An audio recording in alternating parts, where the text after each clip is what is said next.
Hello and welcome to In the District. Our guest today is Assemblymember Steven Raga from District 30.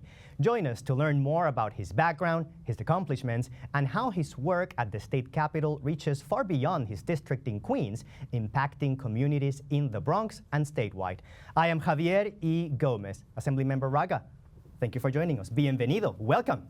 Thank you. It's an honor to be here. Great to join you here in the Bronx. I know you just took a tour of our new humble media and technology studios in the South Bronx. Give me your impressions, please. For sure.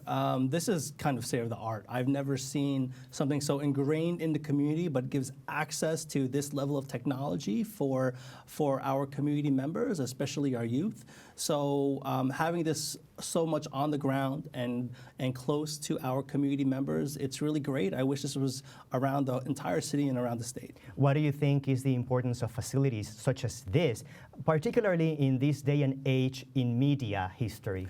For sure. Access is everything. Not everybody has the highest speed internet or the highest equipment to make podcasts or anything. So having this here, where there is not just the equipment, the technology, and the space, but also the programmings to teach our community members, it's truly unique, one of a kind, and something we should be supporting. I know that given the contemporary media landscape, some of the solutions that are being discussed are legislative. You have any thoughts about that? Yeah, for sure. I mean, historically, our community media and access to a lot of these resources is something our government is supportive of, and making sure those resources are there.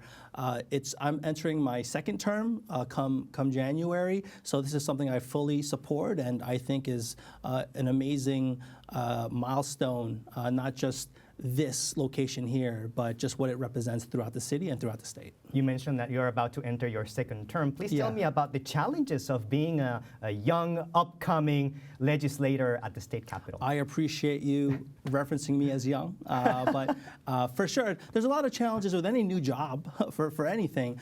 Before that, well, years before that, I was a chief of staff for another assembly member, so I thought I knew what the job is. I did not know everything it is that it entails, so there's always other things that come with it. But it's truly an honor. We're here representing our community, fighting for our community, making sure the resources are there and we're passing good laws to help them. It is a nonstop, around-the-clock kind of job. I think most folks, it's just most people don't know what an elected official does. When you see them, they might be just taking pictures at your event, or you see them at a press conference, but it's truly round-the-clock work, and it might be exhausting, but at the same time, it's truly an honor to represent our community and fight for them every day. As a fresh person legislator, a fresh term legislator, for lack of a better term. Yeah. When you arrive at the Capitol, some of the legislations are already ongoing. Yes. So how do you get things done? How do you forge alliances? What is it that you have to do to get things done and deliver? Yeah, for sure, for sure. As a legislator, and I believe this on any level of government, I'm on the state, but the same thing I believe would be explained on the city council level or in the U.S. Congress and Senate. We can't pass any law by ourselves. We need 50% plus one plus buy-in from a lot of stakeholders. So on the first year where we're coming in, we want to make sure, number one, if I believe in something, I think something should be done, and it's a piece of legislation that addresses folks throughout the 5 boroughs and throughout the state, that let me do my due diligence first and make sure there's already a bill addressing that, and I could just support that bill, not create a whole new thing and say, hey, I just started, it's my first year, I'm so smart, I'm going to make my own bill regarding this. There's a lot of smart people in this chamber and a lot of staff who are incredibly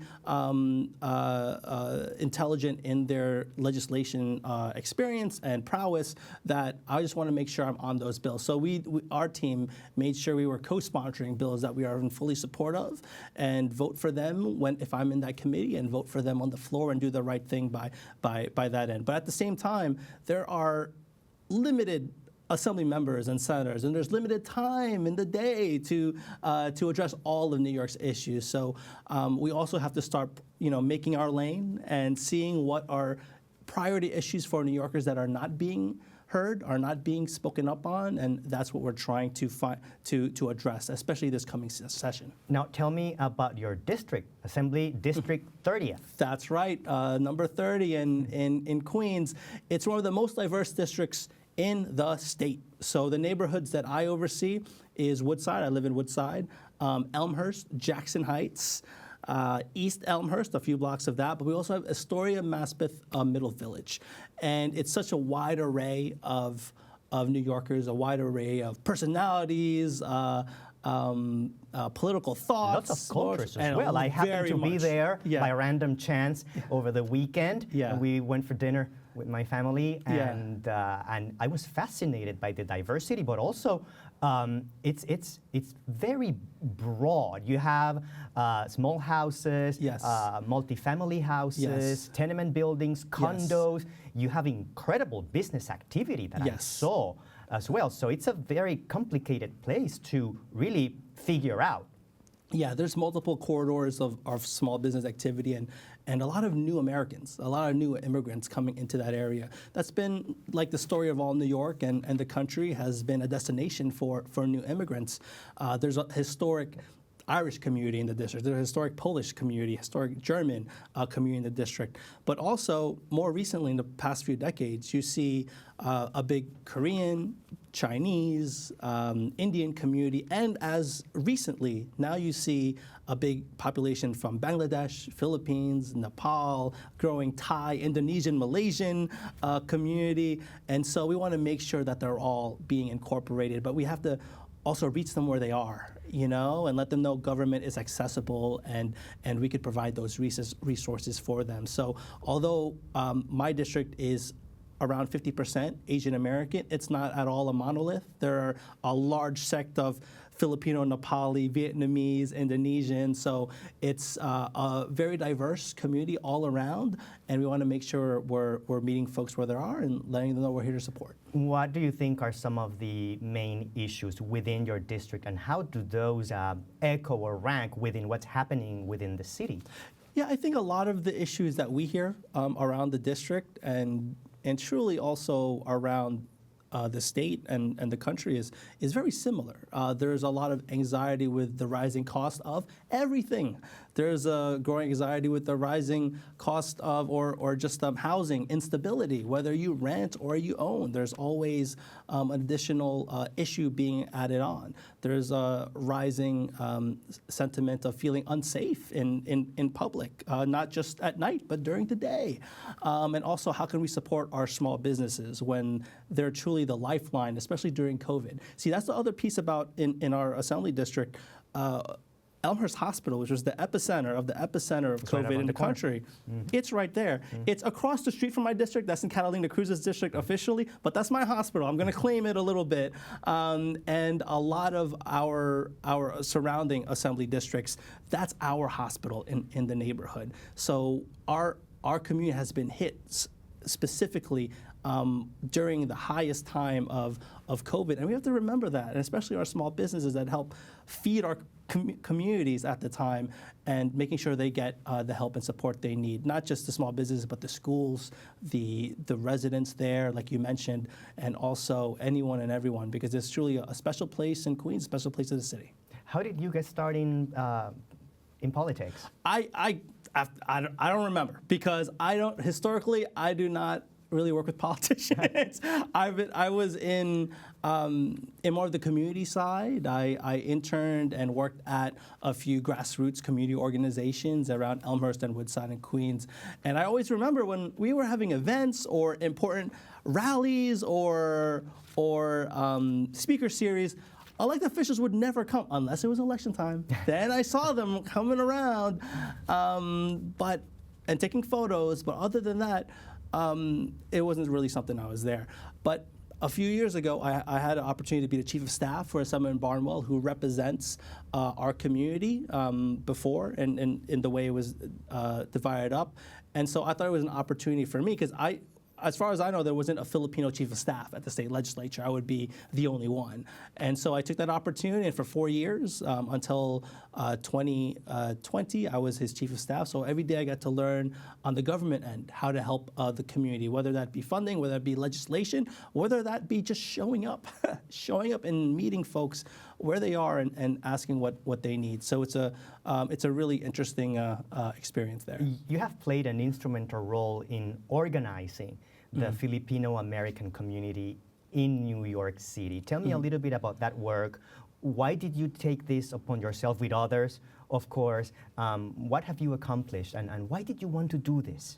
You know what it is? It's kind of just, it stemmed from college, really. I was the president of the Filipino Association. I went to Stony Brook for undergrad, and then I became elected during college, the national chairman of the Filipino student associations around the country. And then afterwards, I just got more, involved. I'll volunteer for this, work here, intern here, and more when I got involved on the community level, whether it's the Filipino community in Queens, or there's a big one in the Bronx too, or Manhattan, we found out that we weren't getting a lot of government support, whether that be funding or even just attention. It's a very large Filipino community, but kind of under the radar on a lot of issues. And so in 2009, I was the founder of Filipino American Unity for Progress, a Filipino organization. It's now national, but we started in Woodside, Queens.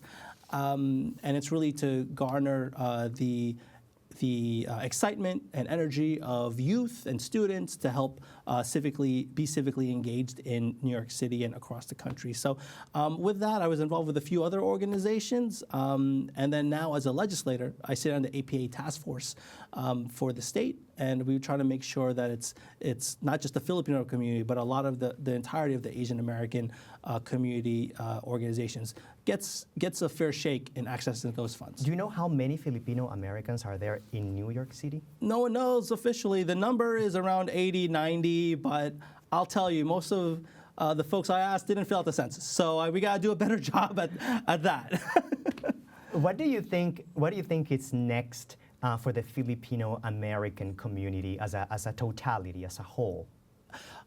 I think we're beginning to make our voice heard more, and I would love to see more Filipino Americans, the head of businesses, nonprofits, rise in the ranks of government. Our first deputy mayor right now, Maria Torres Springer, is Filipino. There's a few nonprofit executive directors that are Filipina as well. I'd love to see another Filipino elected official. Second one. A second. I'd love to see a second one so I can get out of here, and it's on you now. But it's an amazing community. I think that not just in how we're working with the greater American community here in New York, but also just the background and the history with the Philippines itself makes us easily able to kind of work with other communities here. We will continue our conversation with Assemblymember Steven Raga right after the break.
Welcome back. We are in the district. We continue our conversation with Assemblymember Steven Raga, who represents District 30. Before the break, you mentioned about the Philippines. I know you've lived there. You were born in Queens to a Filipino family, but you have lived there. I have visited the Philippines, and I have seen some of the realities on both ends of life there. Yes. What can you tell me about your experience living there and what you know about the Philippines now, just so we can understand the context in which the Filipino-American community arrived here? Oh, for sure. I think it's a specific context to New York in comparison to the Filipino-American community, let's say in Hawaii, or California. New York, immigration in the Philippines specifically is post-1965, a lot of professionals. So you see a lot of nurses here, engineers, attorneys, accountants. Those are the level of folks that you see and still involved in the community for majority of the part. Like what was mentioned, I lived in, both my parents are from Laguna, Philippines. I grew up in San Pablo, Laguna.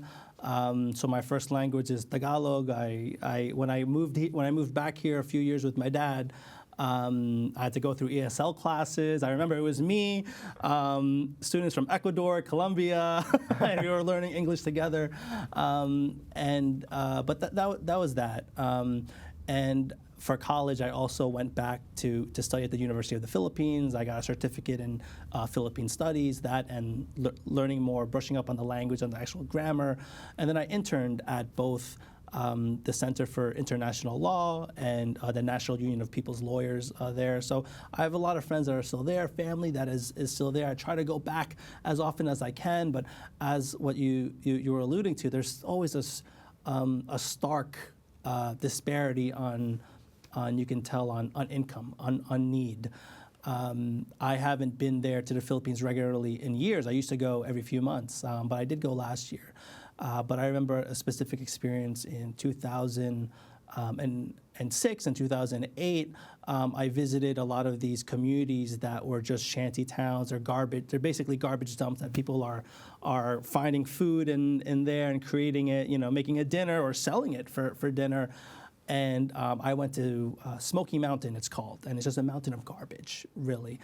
And I stayed there for a few days, and you could see that just on the other side of the river, skyline of nice residential buildings, new malls popping up, Then incredible resorts by the beach. Exactly. So it's an income disparity that I hope would be closed or becoming closed every year as we go on, and that's something that we could even see. It's not to that extreme poverty, but hopefully that's something that we could close the gap on in this country, in New York. We're not there in that level, but you can see that when the top 1% or the 1% is what they're making is over here, and we're wondering if we can pay rent or pay our medical bill or pay for college or pay back our student loan. That's something hopefully that we can help alleviate through legislation.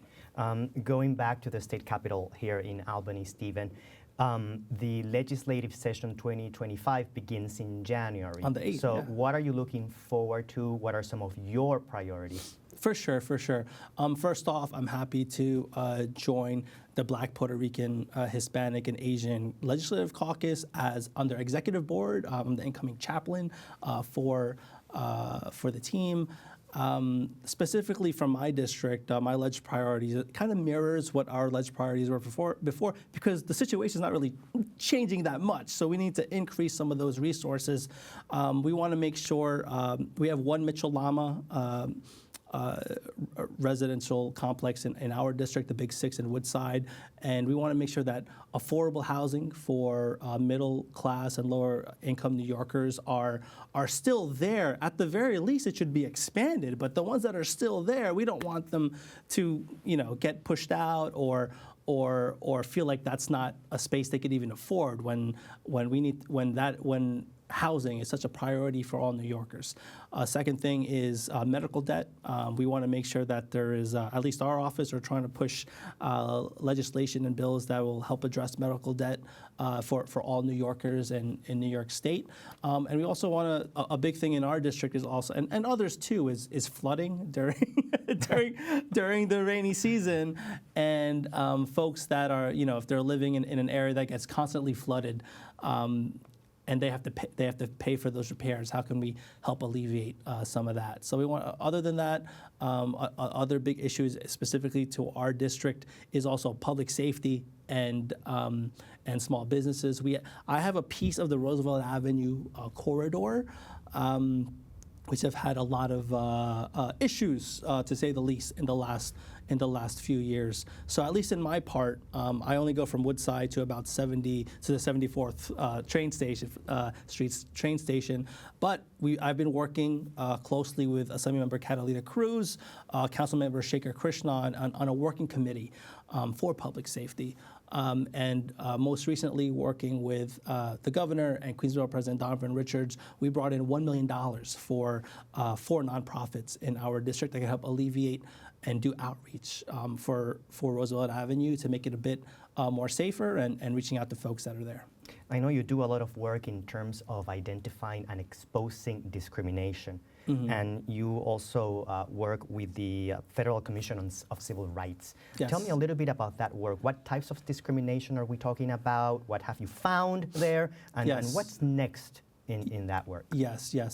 I've been on that commission since 2016. I was appointed on the tail end of the Obama administration. I'm an Obama appointee, and I've stayed on since because it's such an amazing team, and it's the New York State Advisory Committee for the U.S. Federal Civil Rights Commission.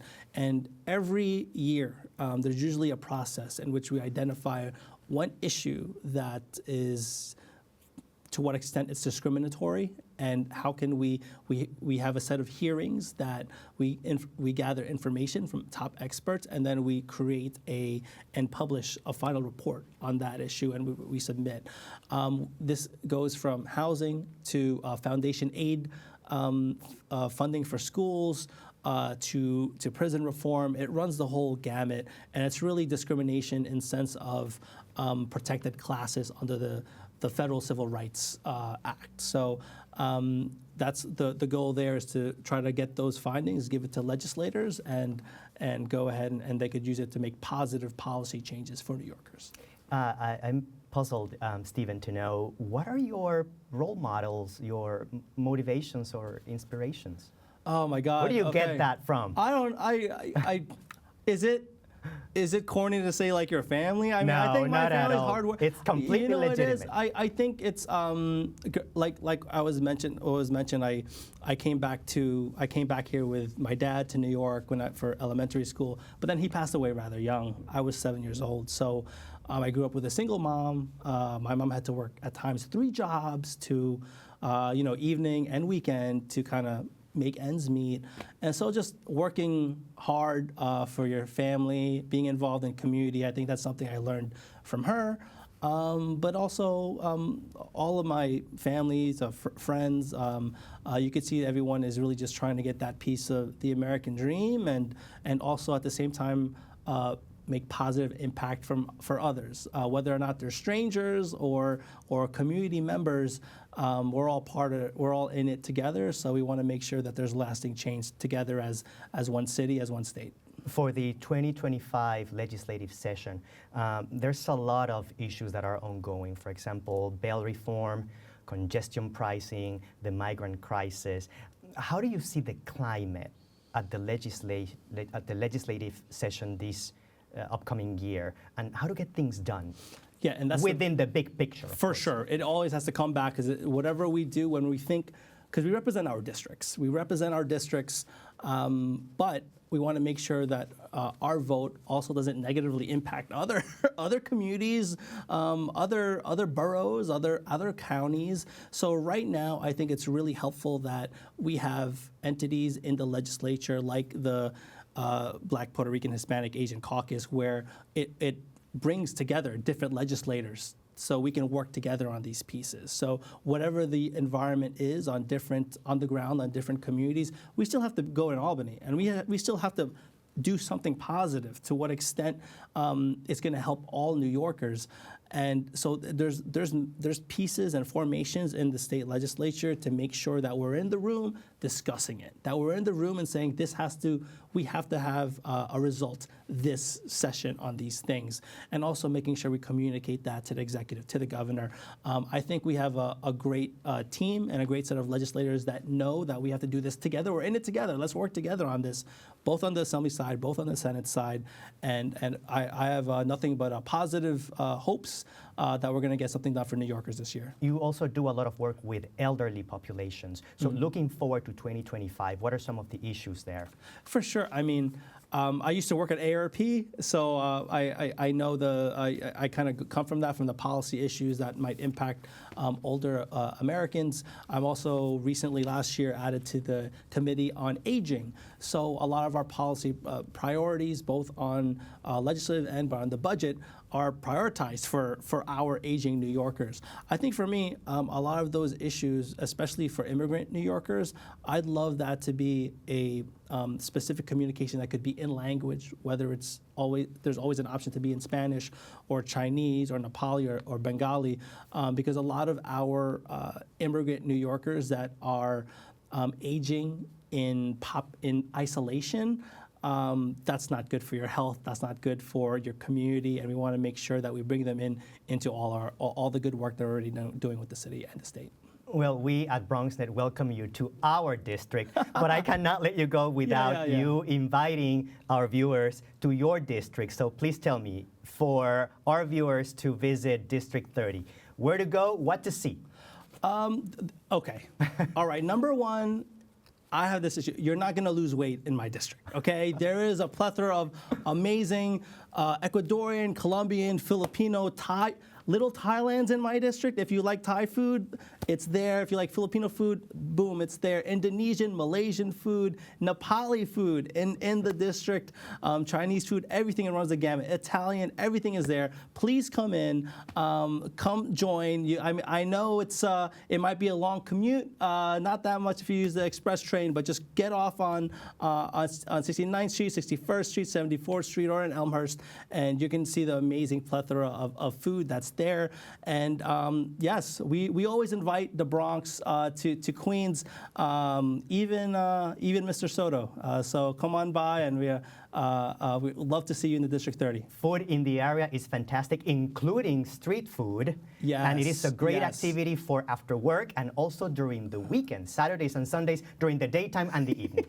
Absolutely. There's always a wide array of options. I'll see you over there on Roosevelt Avenue or Broadway. Thank you, Assemblyman, for joining us today, and thanks everyone for watching. And remember, you can always watch this program anytime, anywhere on BronxNet.org and also on YouTube. You can also share it with others. Make sure to follow BronxNet on social media to keep informed about who will be our next guest in the district. I am Javier E. Gomez. Until next time.